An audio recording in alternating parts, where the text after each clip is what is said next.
What's going on, everybody? It's your boy Jay Cake reporting live again from Heat and 5 reviews and recaps brought to you by HoopSpaces, where you can find on Twitter and on Amazon app at Monday through Fridays at 10 a.m. Listen, there's a lot of things that happened. We had two games from the Heat that we're going to go ahead and discuss.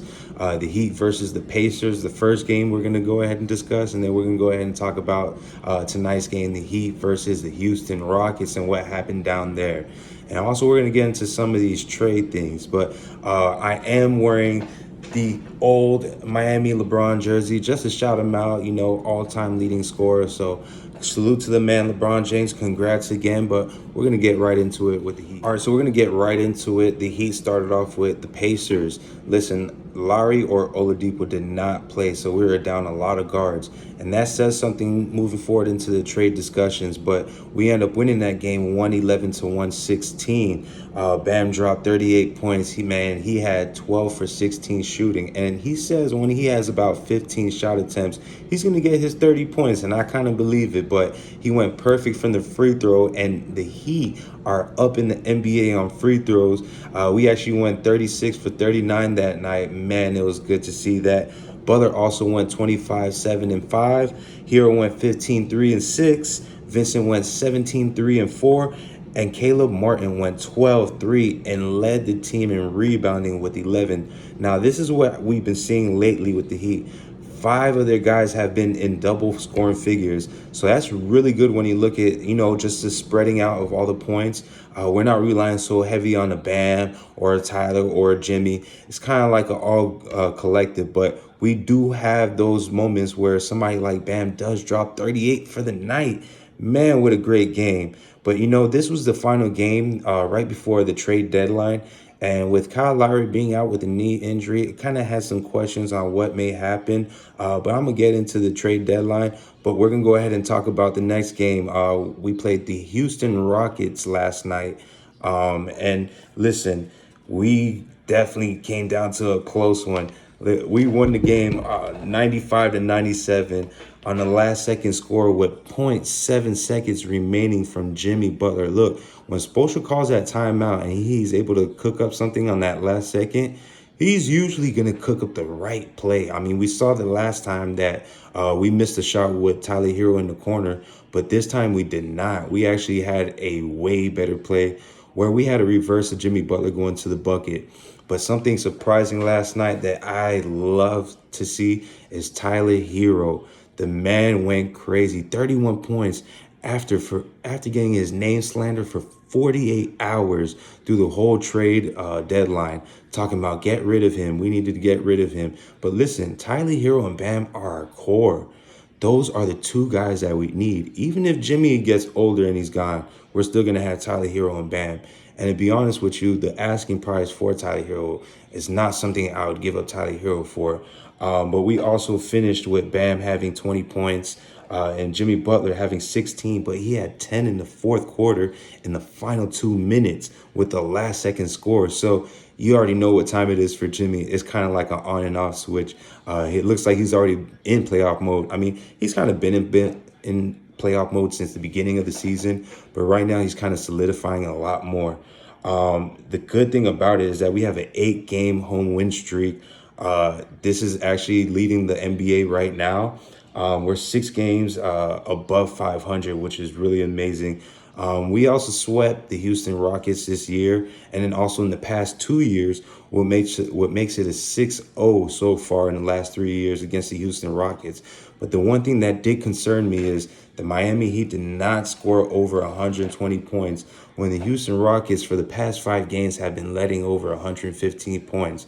But the one thing that does, balance that out is that when the Heat do hold their opponents to under 100 points, then it really does look good for us. And I think we only lost 1 game when we held the opponent to under 100 points.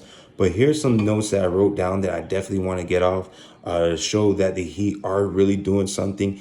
Even though we're missing a piece, we're number 3 in the NBA in steals. We're number 3 in causing turnovers. We're number 2 in field goal made. With a field goal in the paint, I should say. And Bam's actually number 1 in the NBA with points made in the paint. So that has a lot to do with why we're up there so high. We're number 1 in offensive rebounds and number 8 in total rebounds. Now, how are we number 1 in offensive rebounds but number 8 in total rebounds? Well, now here comes the negatives, where actually us missing a big, which I'll speak about, who we need to get later, is the reason why it's kind of hurting us, because we don't have a healthy Omer Yurtseven, and we just got rid of Dwayne Dedman in the trade to San Antonio for tax. I mean, the way to get rid of Dedman, we had to give up a second round pick. But as long as we got rid of him, it wasn't a good fit in the locker room. So, that's pretty fine. But here's the reason why we have not been looking so good this season. We're number 22 in defensive rebounds, 29 in three points made, 22 in 3-point percentages, and 30th in blocks. So there's a lot of imbalance and balancing around in the Heat team. But, I think what happens right here, and what Spoelstra mentioned, is you shouldn't really anticipate any big time whale splashes during the trade, more likely in the free agency era period. The last big one that we got was Joe Johnson. And yeah, he did a lot of good things for Miami, but it wasn't that needle mover that we needed.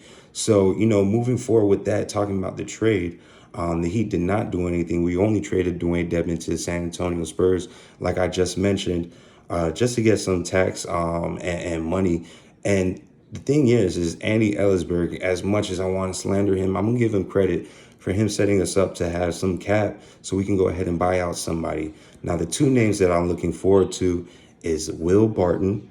I think Will Barton will definitely bring in some size that we need, some defense that we need, and some scoring. I think he is a better scorer than PJ Tucker. I know he's been injured, but, bring him down here. And I know there's a lot of point guards that we need, because it's going to looking kind of iffy with Kyle Lowry. But I think one that we need to get is Russell Westbrook. I just love his attitude. I love his intensity. It's not like he fell off in scoring.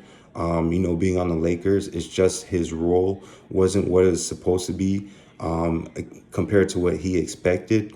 But I think if we were able to have that conversation between Riley and Westbrook, he'll be able to fit perfectly with this team. And I think that's what can help us right now. So Will Barton, Russell Westbrook, we have some room for you down here. Enough money, come take a vet minimum, and let's go win us a ring. I think what we see right now with the KD and Kyrie getting moved is the East got a little bit weaker. So that means that the Heat can probably secure themselves in the number 5 spot in the playoffs. And if they get that extra help, they can actually push themselves to contend against the Bostons and the Philadelphia Sixers of the world, and even the Milwaukee Bucks. Because I think if we go against the Milwaukee Bucks, that's going to be our biggest problem, because that is size that's hard for us to handle. And then when I just pull out the numbers, hey, we can get gritty and hustle and get the steals, but what happens when we got to play big? And our players do play big, but sometimes we just got to have the people to be able to play the numbers. But I just want to thank you guys for tuning into the Heat and 5 reviews and recaps. Listen, this is episode 4. I know I've been out for a week, but I had some family things to do, and I'll definitely leave you off with a clip. Me and my girl went to Orlando and enjoyed ourselves, so I'll just say that for that. Leave that for that. But again, thank you again. This has been JFK for Heat and 5 reviews and recaps, brought to you by HoopSpaces, where you can find on Twitter and now on Amazon app every Monday through Friday at 10 a.m. Appreciate you guys, and I'll see you later. Shouts out LeBron, you're the GOAT, baby. Congrats. Peace. Birthday, Brandon. I get a cake for you later. This song was done by a few people. It was done by Lloyd, Nelly, and Kelly. But don't get it twisted. I did it first.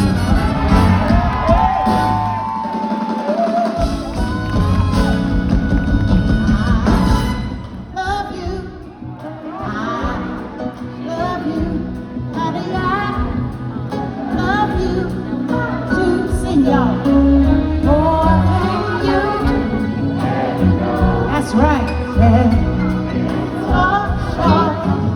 Always count on my love forevermore.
sleep.